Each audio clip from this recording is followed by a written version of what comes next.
Okay, boys, trading recap. So, what did we do today? What we did today, we took two trades. We took two trades on on gold, GC1, and NQ, right, on NASDAQ. So, I don't like trading during high volatility news, right? And so, there was a lot of high volatility news. So, what I like doing, right, in term to kind of contrast that, because like there's always going to be news, right? There's going to be some type of news. Like, look, there's news tomorrow. There's no news on the fourth. There's news after that. There's no news, no news, no news. Then there's news. You understand? This is different. So you understand. So what we want to look for, right? And even these days, these aren't days that we trade, right? Saturdays and Friday, Sundays, we don't trade that, right? We trade Mondays, Tuesdays, yeah, sure, whatever. But you understand why? So we got to find a medium, right? We got to find a medium. We can't just not trade at all the entire day. I don't trade the entire day for FOMC, but I traded the nighttime, right? So what I like to do is when there's high impact news like this, right? I and especially if it comes out at 8, or so if it comes out at 8, I'll only come on the market around like 1 p.m. because then all the volatility from the news died down and now we're chilling, right?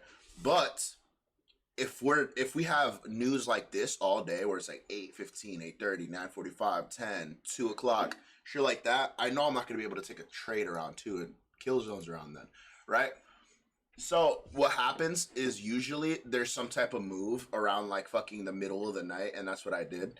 I woke up around like 3 a.m. or I was still up, and then I'm just fucking watching the chart, and then I saw this on NQ, right? I saw this fucking huge ass one, right? So let's bar replay this bitch, right? On our TradeAvate account. So we dropped up, right? As soon as I saw this fucking huge ass fucking brick ass fucking shit up and brick ass shit down, perfect setup for a long. I took my long right on the next candle based on the break of structure. Right there. Well, right there. Right?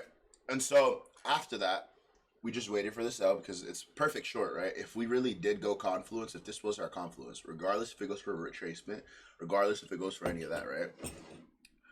It's still gonna hit, targeting down here, these lows right here.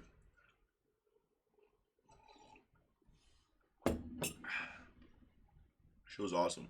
And then we saw some type of upside, but we're right. Sold the first contract on that one when it got close, when it edged it, like right here. I sold it. I'll show you guys, and then I put my stop loss above here, and I just decided to hold it. And after I held it, I'm just chilling on it, right? Because my stop loss above this wick right here, above this liquidity sweep, because if it is a liquidity sweep, and there's no reason why price should have to go back up there if it's not in the duration of my trade.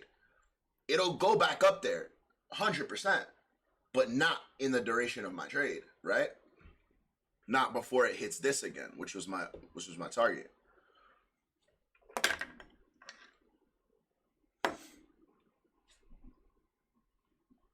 Right? And then boom, and then we eventually hit it, right?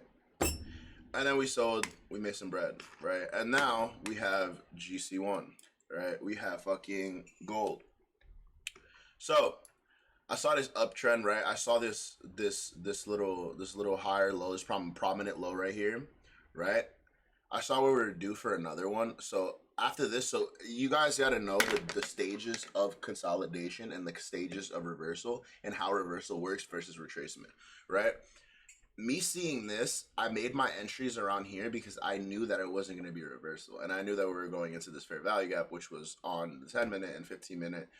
And we went entirely to fill it, right? We entirely to fill it. So I went, took a buy, averaged down, sold up, made a little bit of profit. We didn't make much because I didn't want to hold it because it wasn't looking like a good trade because of how volatile it was at the moment. Now I'm looking at it, should have fucking held it, but who cares, right? But especially for this one, great trade, right? Nasdaq, we took that shit. We made like fucking $400. We're chilling. Like I said, you guys gotta know when to take your shit and leave because it was nearing 6, 7 o'clock, and 6 o'clock you could see what happened around 6, right? Shit started to get volatile. Shit started to get choppy, right? Before we had straight beautiful price action, right? Around 3 in the morning, that's when we start getting volatile. The closer we get to it, to the news, the more volatile we're gonna get, right? Now that news is petered off completely, now we're getting normal fucking shit. This is even, yes, everything affects the market, but you can even see, right? What happens around, say, it starts, the volume starts getting more crazy and way more crazy, right? This is the type of shit you don't want to be trading, right? Right? You see it. It starts going a little more wild, right? It starts fucking going a little more crazy. Then it starts petering off, starts getting more dead. That's the type of shit you don't want to be trading, right? If you're trading that, don't. You're losing yourself, and you're fucking with your perception of the market, which you need on a day-to-day basis. So I don't recommend trading news because you're going to destroy your perception of the market on a day-to-day basis. When you destroy your perception of the market on a day-to-day basis, then you're not going to be able to look at the market and self-analyze, and your analyzation is going to be ass, right? Your quantitative data is going to tell you where it's going, right? But your qualitative data to make your entry is going to be fucking shit, right? You can't do that. You need to help yourself by knowing your time blocks, knowing how fucking time works, and how these candles are not just a measurement of time, of fucking price. They're a measurement of time as well. That's why it's down here and up here. Price, time is the most important things in trading, and you can low-key just take a trade based off time and price, which you do. But yeah, we have our other confluences that tell us, like qualitative data, quantitative data that tells us, right? But just based off of solely that, man, we could have a decent, relatively profitable win rate, right? I said, boys, today we gonna make another video. I don't know on what. Y'all let me know what you're struggling with so I can help. But I'll probably quantitative data. I don't know if you guys even know that. A lot of people don't. But it's great. A great way to trade. I mean, shit, I have a fucking high ass win rate with this. Shit, we do it all the time.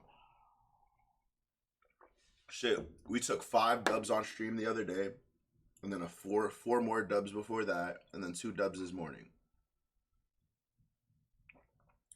As long as your perception is there of the market, you're fine, right? Appreciate you guys. Appreciate you boys for coming out.